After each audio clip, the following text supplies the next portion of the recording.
Hey everyone, I'm Chelsea with She Sews Seams. Today is going to be a skill building day. I am going to show you all things binding. We're going to talk through the measurements, how to cut it, how to create the binding, and then how to actually apply the binding to your quilt with a mitered corner. I want there to be a dedicated video for this because it's just so important, and you guys shouldn't have to go fishing around in my tutorials trying to find where I bind a quilt. I want you to have this information readily available for whenever you need it.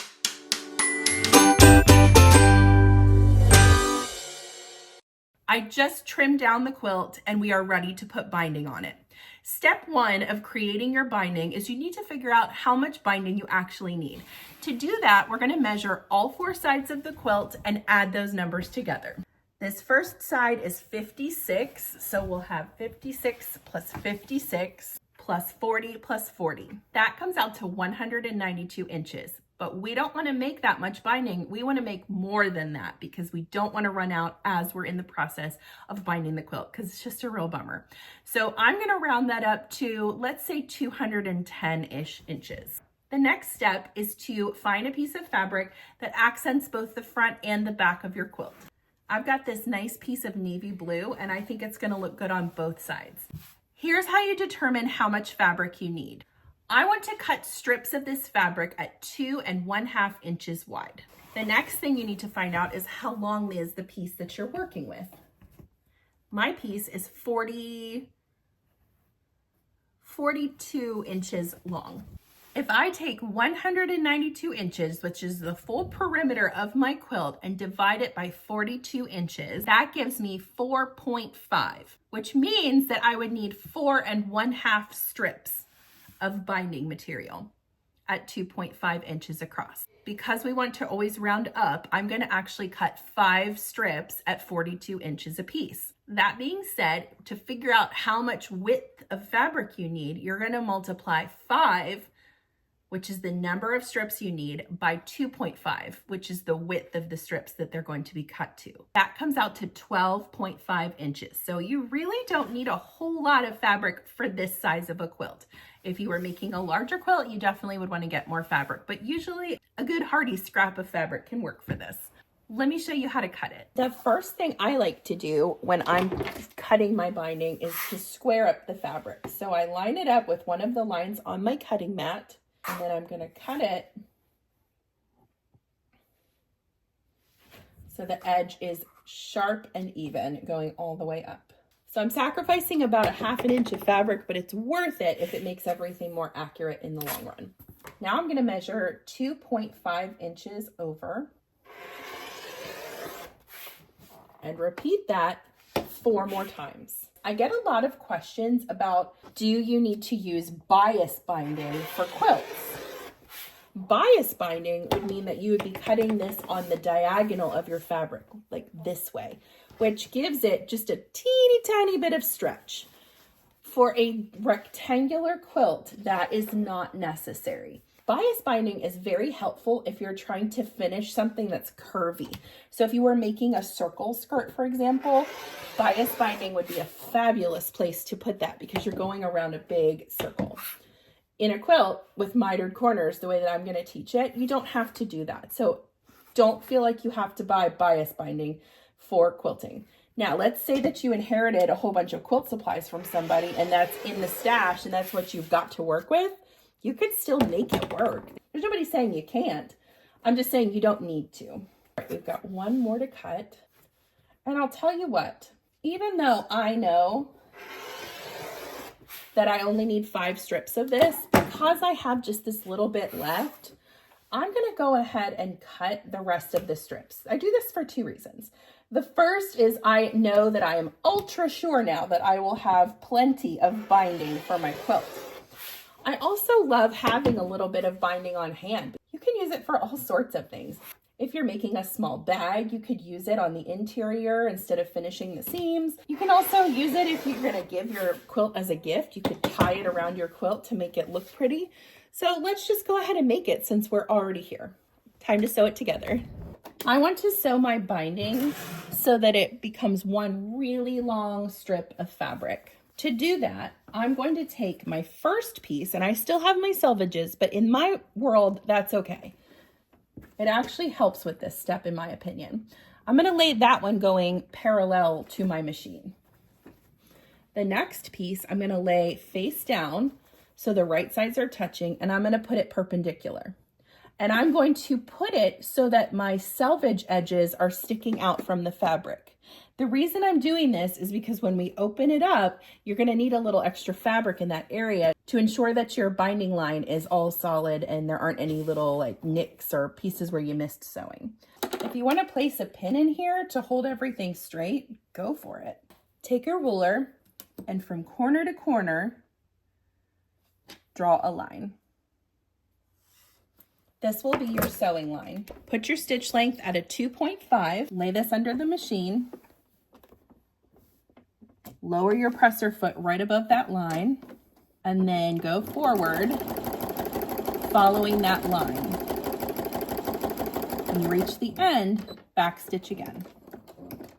Cut your thread, pull your pin.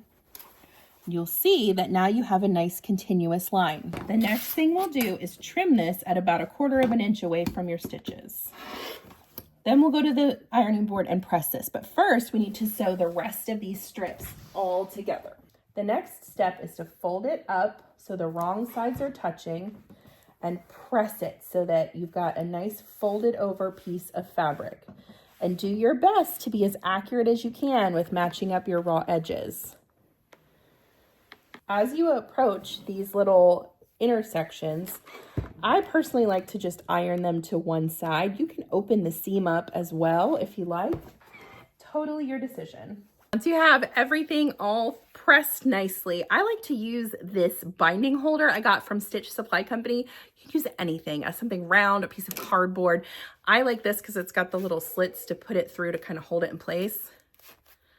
And all we're gonna do is just wrap it around there. This just helps keep you organized. If you don't want to do this, you don't have to. But once I have this all wrapped up, then we're going to attach it to the quilt. Stay with me. You're doing great. Grab your quilt. For some reason, I like to always start at the bottom right corner of my quilt. I don't know why. You don't have to do that. But for some reason, it makes me feel more calm. I don't know. I usually start maybe like 1 foot or 1.5 feet up from the bottom. I've got my walking foot loaded for this, but you don't have to use a walking foot for this step. I just find that it's a little easier since we're sewing through so many layers of fabric. You're going to want to find whatever your 1/4 inch measurement is from where your needle is dropping. So for me, on this foot, it's going to be right at the between where this little white part is and this silver middle part. So that's what I'm going to line my fabric and my eyeballs up with. Lay your fabric along the raw edge, and I want you to come down about 3 inches. We're not going to start sewing at the very edge because we need to be able to have some room there, be able to match those ends up and hide them. My stitch length is a 2.5. I've got this lined up. You can clip it if you like. Start with a back stitch and then start sewing your way down, maintaining that 1/4 inch seam allowance along the raw edge. Sew all the way to the corner, but stop about 1/4 inch away from the edge. Back stitch. Cut your thread. Lift your presser foot, and you're going to turn the work now so that you're sewing down this side. Lay your binding going up so that this little diagonal points to the corner. Hold on to it and then lay it back down so it covers up your triangle. So you're making a diagonal and then you're hiding the triangle. All the while making sure that your raw edges match up. Back stitch, and then start sewing again, right along that 1/4 inch. Some people hate putting binding on. I actually really love it. There's something about the precision of it that makes me really happy. So approaching that corner, I'm going to sew until I get to a 1/4 inch away, and then I'll stop, back stitch, cut your thread and repeat that same process where you turn the quilt, fold it up to create this diagonal going out towards the corner, and then while you're holding on to this fabric, fold it back down. Hide the triangle underneath, load it back under your presser foot. Start with a few back stitches just to get everything locked and loaded, and then proceed. Okay, I'm going to let you finish up those last two corners, and then I will meet you back here and show you how to join your ends. Now remember, this is just one way of doing your binding. My way may not be the best way. I don't know. This is just the way that I like to do it, and I have pretty good success with. So if you don't want to do it this way and you want to seek out another tutorial, I'm sure you can find other ones that are just as good as, if not better, than how I'm doing it. But I can promise you, if you follow these steps, your quilt will end up bound, which is, I think, the point. So keep on sewing. You're doing great. We are about to cross over these two areas right here, and this is how we're going to bind them together. So take your binding and run it down to where your stitches start and cut it right there. I want you to take this top piece and open it up, fold the end in, and then fold it back down on itself. So you've hidden the raw edge of that end of that strip. Lift this piece up and lay it inside that area, making sure that everything is nice and straight and as taut as you can make it, so there's no bumps or bagginess to this part of the binding. If you want to pin this in place or clip it, that's fine. Once you have it situated, go ahead and continue sewing.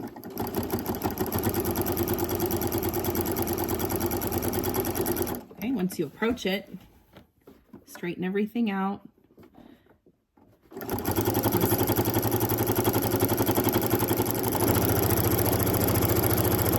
Cross over your stitches a little bit, back stitch and cut your thread. Okay, you've now got this secured where it just looks seamless, pretty much, minus the little seam that's there. The next part is really your preference. Some people like to finish their binding on their machine. Some people like to hand stitch it. I personally like to hand stitch mine. So that's the method I'm going to show you today. The first step we want to do is go over to your ironing board and press this out so that this is a nice crisp seam. I do want to stop here and show you what the miter looks like. When you flip it right side out, it'll give you this nice flat corner with just a seam going through the middle. Okay, let me press this and show you how to do it. So take that binding and press it out with your fingers, and then press it with your iron, and do that the whole way around your quilt. When you reach a corner, I like to stick the point of my iron out into that corner. It doesn't have to be perfectly pressed, but for now, you're at least pressing that fabric down. Work your way around, and then I'll show you how to stitch it. I like to machine sew the front of my binding on, but I like to hand sew the back, and I do that for two reasons. The first is it gives me one last chance to get my hands on the quilt and put lots of love and well wishes into it before I send it to the person who's going to have it. The second reason I like to hand bind my quilt is I'm really bad at machine binding my quilts. So that method just is not a good one for me. It takes too much concentration, and by this point in the process, I want to be able to just relax. So the way that I do my hand binding, I'm going to fold this over onto the back and go between the two layers and out through the quilting cotton, the binding part. Hide your tail up in the fold there. And if you want to clip this, you certainly can. I usually just fold it down a few inches and hold it with my hand. I like to sort of bend it around my finger and go under, through the minky, through the quilting cotton, and up through just a couple of threads at the bottom of that fold. So this is reason number two I like to hand quilt the back, is I feel like I can hide those stitches really well. I feel like the stitches are nearly invisible when you do it this way. And I like that. I don't want there to be a lot of stitches showing on this back of this quilt. And I'm only going over maybe 1/4 of an inch every time. So this is going to take a while. Put on a movie. Put your feet up in your nice recliner. My back is like, thank you. And this is literally all you do. All the way around. When you get to those mitered corners, mock it up nice and straight and crisp, and then just sew it down. It's that easy. We do this at an angle, so you're going to be coming out and going in right underneath your stitch.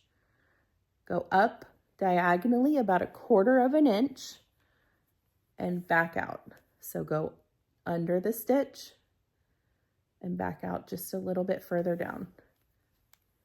I mean, you can't even see those. That's why I love this method. I'm gonna finish hand stitching my binding and then I'll meet you back here and show you how the quilt turned out.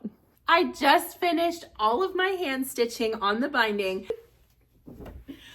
Oh my gosh, I love it.